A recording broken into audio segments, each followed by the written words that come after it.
వి gold trusted gold buyers తాకట్టులో ఉన్న బంగారాన్ని విడిపించి ఈ రోజు ఉన్న మార్కెట్ ధరకే కొనబడును. మరిన్ని వివరాలకు సంప్రదించండి 7710 ఇవాళ పోలీస్ డిపార్ట్మెంట్ కూడా హెచ్చరిస్తా ఉన్నాము. ఇవాళ మేము శాంతియుతంగా ర్యాలీ చేస్తే మా చేతిలో ఉన్న నల్ల బెలూన్లు, నల్ల కండువాళ్ళు, బ్యాడ్జీలు ఇవన్నీ లాక్కునే పరిస్థితులు, ఏవైతే ఫ్లెక్సీలు ఉన్నాయో ఈ ఫ్లెక్సీలు, ప్లెకార్డులు కూడా లాక్కునే పరిస్థితులు. ఇవాళ మేము మ్యూజిక్ డీజే వెహికల్ పెట్టుకుంటే దాన్ని కూడా తీసుకెళ్ళిపోయి సీజ్ చేసే పరిస్థితులు. ఇవాళ నేను అడుగుతున్నా, ఎల్లకాలం ఈ చంద్రబాబు నాయుడు ప్రభుత్వం ఉండదు, అది గుర్తుపెట్టుకోవాల్సిందిగా ఇవాళ పోలీస్ డిపార్ట్మెంట్ కూడా తెలియపరుస్తున్నాం. రేపు రాబోయేది మా ప్రభుత్వం, ప్రజల ప్రభుత్వం అని కూడా ఈ సందర్భంగా తెలియపరుస్తూ నేను అడుగుతున్నానండి, పవన్ కళ్యాణ్ గారు మిమ్మల్ని నమ్మి ప్రజలు ఓట్లేశారు, మీరు సూపర్ 6 హామీలు ఏం నిలబెట్టారు సంవత్సర కాలంలో అని అడుగుతా ఉన్నా.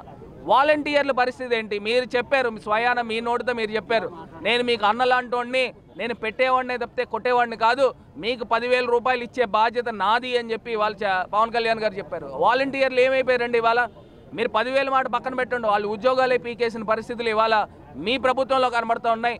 ఇవన్నిటికి నిరసిస్తూ ఇవాళ కార్యక్రమం చేపట్టాము. మీరు ఏ ముఖం పెట్టుకొని ఇవాళ కూటమి ప్రభుత్వము సుపరిపాలన అని చెప్పేసి మీరు ఏం చెప్తారండి? ఇవాళ రెడ్ బుక్ రాజ్యాంగం జరుగుతూ ఉంది. ఇండియా పాకిస్తాన్ ఉద్రిక్తతలపై లేటెస్ట్ అప్డేట్స్ కోసం డౌన్లోడ్ చేసుకోండి RTV లైవ్ యాప్.